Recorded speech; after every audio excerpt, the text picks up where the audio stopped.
Not to mention, what I always found so weird is like it's always this big epic, like the world's gonna end, things are gonna end, and they're like, but I gotta stop and gamble. I gotta stop and do a side quest and get this person a sandwich.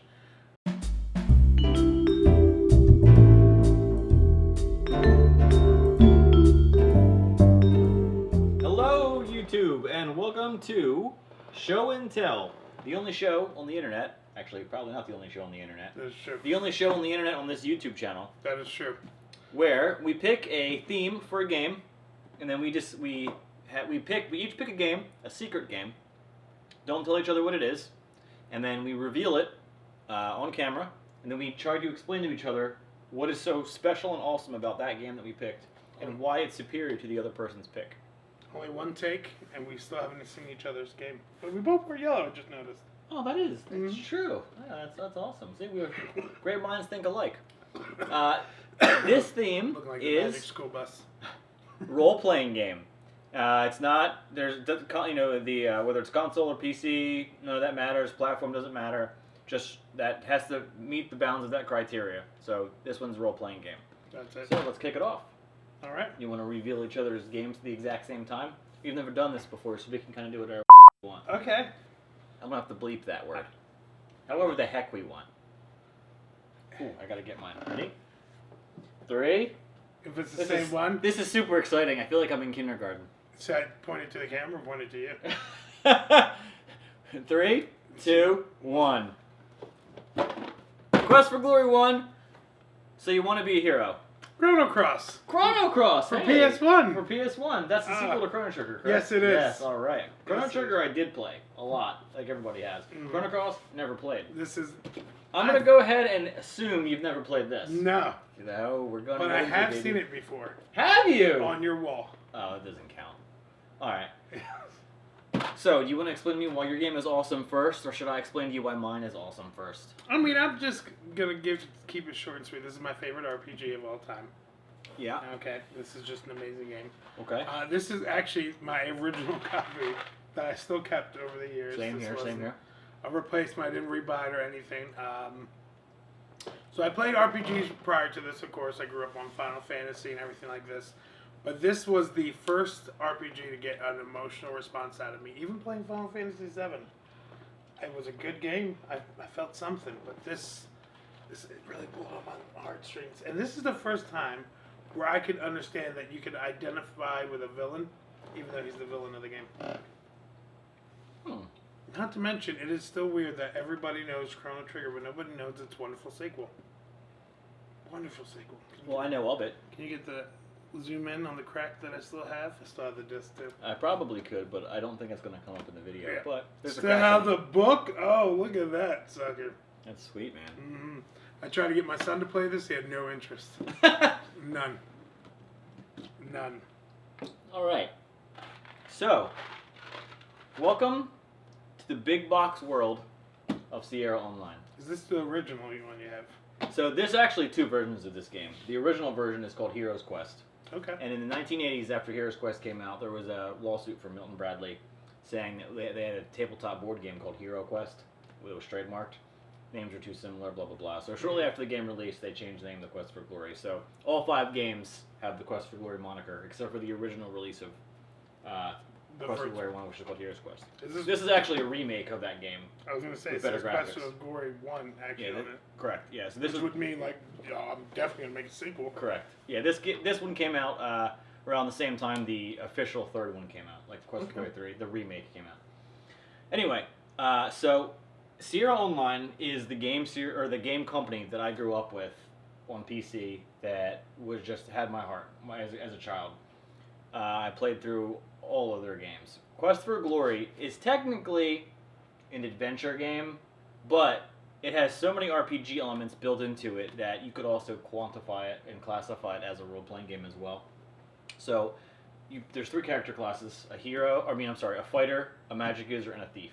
And then depending on the class you pick is how you solve different puzzles in the game as you play through. There's like 15 different stats, from strength to weapon use to agility, luck, intelligence. You know, the whole gamut of stats are in the game.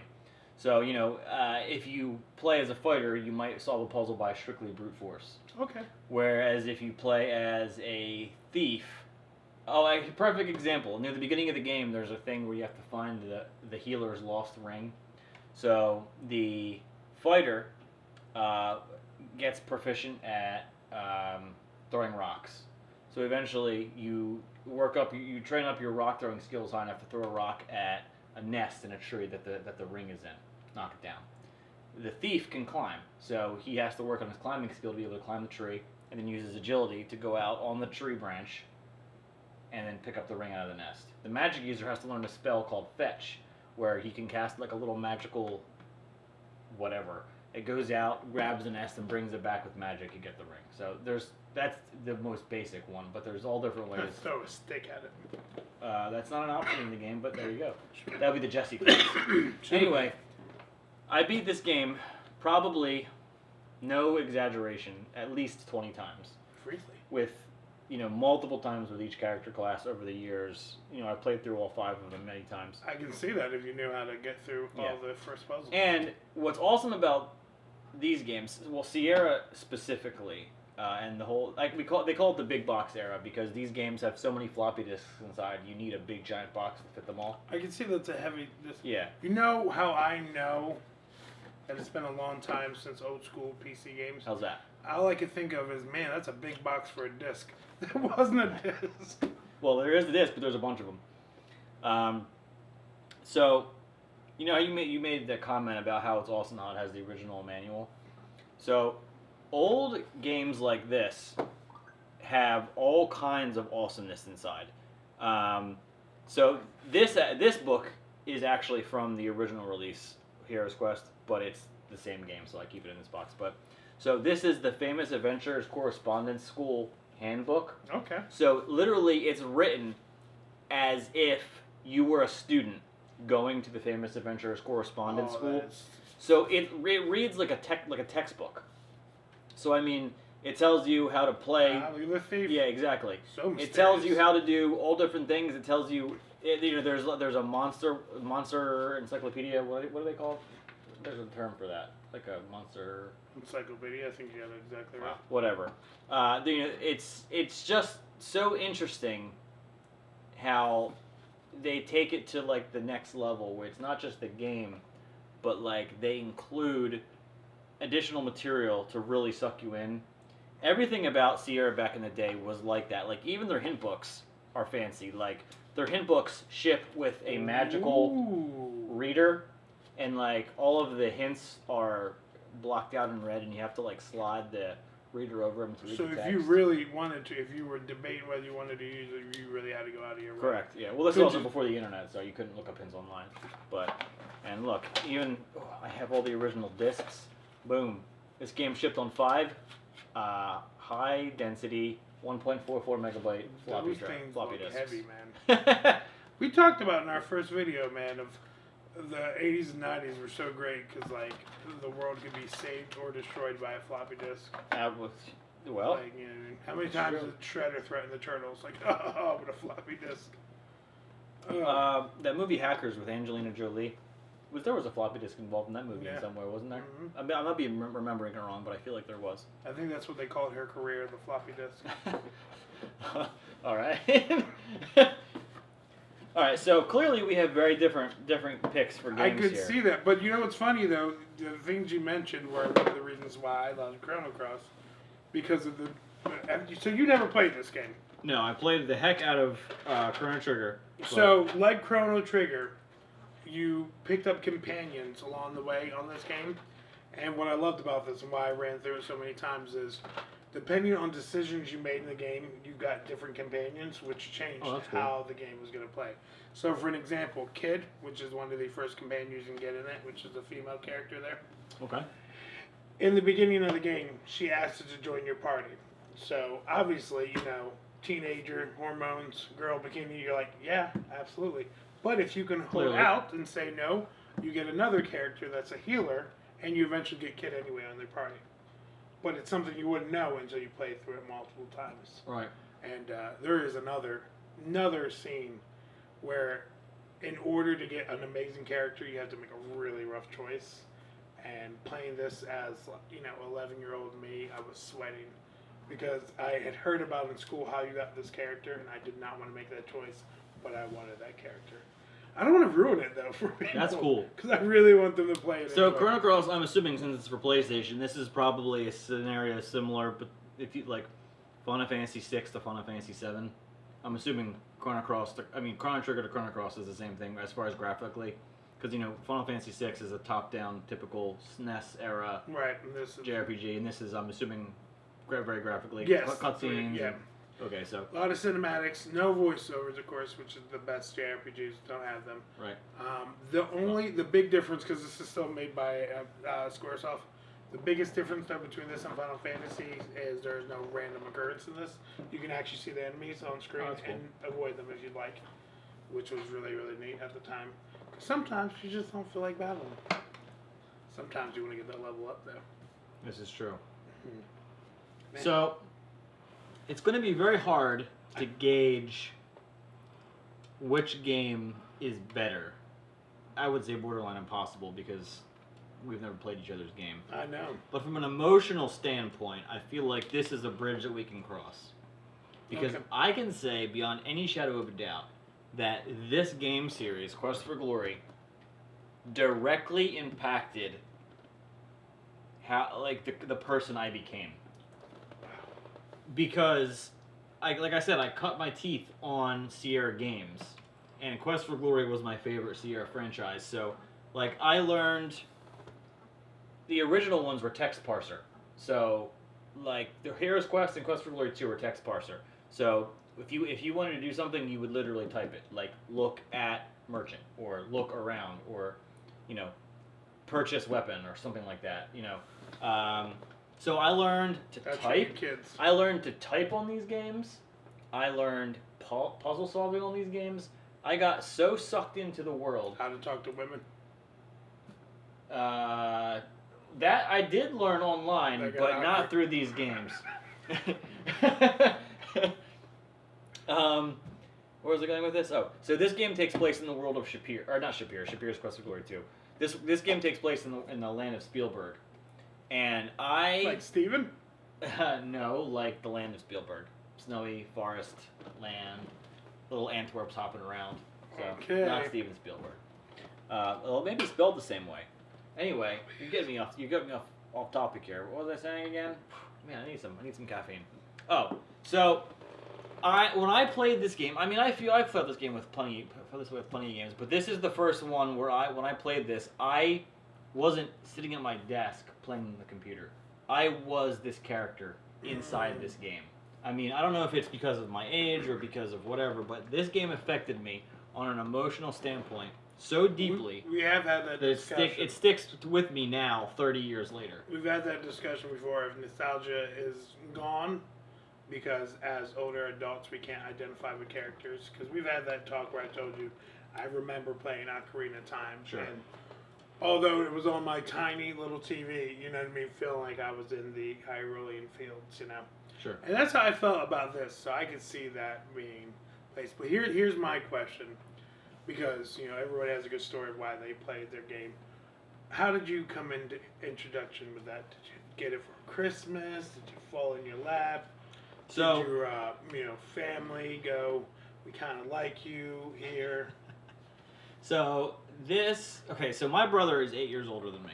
I do know that. Right. So he got into computers, I mean, roughly the same time as me. When computers were first invented. But, the microcomputer, sure.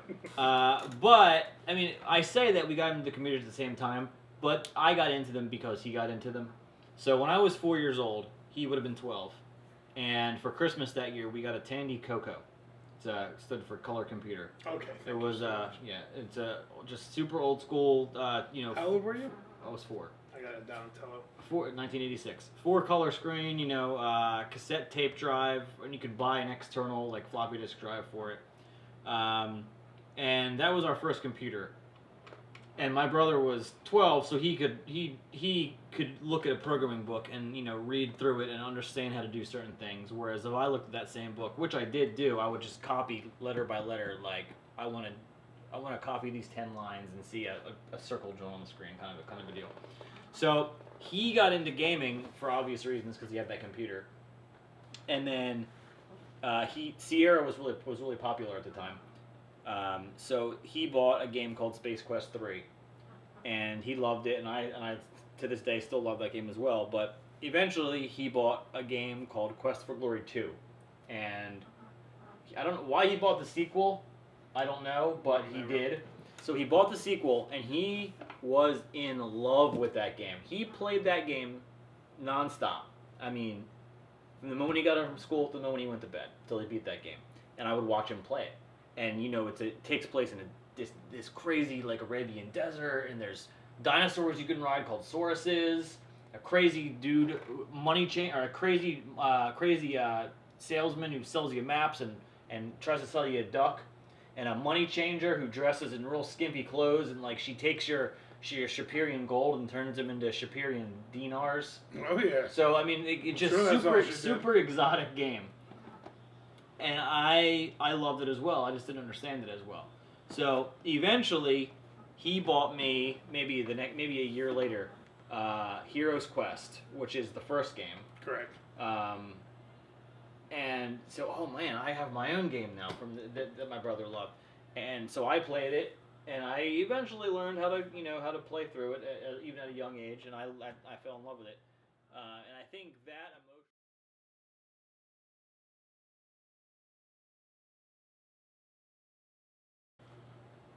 emotion. It only takes up one block of memory, vibration, and the controller, because those are two new things. That didn't vibrate. My game didn't vibrate. Yes. Dolby surround sound, that's an advertisement. And not only on the front does it let you know what you're in store for with 2 discs, but right on the back it lets you know this is also 2 discs. Well, your 2 discs are not equal to my 2 discs because PlayStation discs or CDs, so they're 650 megs a piece. Mm-hmm.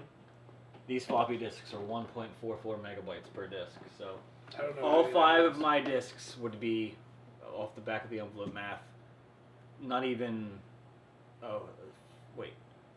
5 of these discs would be 6 megs, and this is 6, so 100-fold. I would need 6 times 100. I would need 600 discs to equal one of these CDs. So that makes sense. What does that tell you? Actually, what's funny is the 2 discs are one of these selling points. When I was begging my mother, I said, "Look how busy I'll be if you get me. It's 2 discs. I'll be out of your hair." And she said, She's like, did she say that she didn't like you, and then so she's like, absolutely. That sounds great. She was thinking, she's like, you know what, get rid of him. All right, yeah, let's do this. All right, well, my game, as I previously stated, about the size of the discs, is that this thing's a real power monster. It requires a 286 computer. That won't even run nowadays. It requires 640K of RAM. It's adorable. It is adorable. It requires a 256 color monitor, VGA. Needs a hard drive, pretty important. It recommends a mouse, which is hysterical because this game is completely mouse driven. So to play this without a mouse, it would probably be a literal nightmare. And it supports the Sound Blaster, which is a very advanced Creative Labs sound card back in the day. May I see this? You may. I'm trying to see where it says greatest hits. Because mine's the greatest hits. No, that's weird. I don't. I see Robin's hidden in the oh my goodness! Thing right there, but dude, I've had this box for no greatest hits. 25 years at least. I've never noticed that there was a word written into that. Written right there on the little frilliness. That's crazy. It says greatest hits because it was a bestseller. Yeah, but mine says a breakthrough in adventure game design. But they put that on their own box. That would be like Squaresoft saying best game ever made. Compute Magazine said that. Well, last time I checked, is Compute Magazine still around? Oh, goodness no. Probably from endorsing games. All right. Well, I guess it's going to be in a stalemate because clearly I feel mine's better, and clearly you feel yours is better. And obviously, once this video gets popular enough, and we see the sales jump up dramatically of Chrono Gross, the 1997 game just skyrocketed in sales.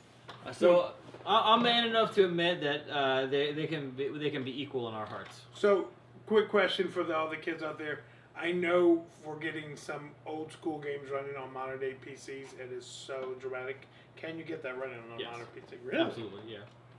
Good for you. There's a piece of software out there called DOSBox, which basically emulates old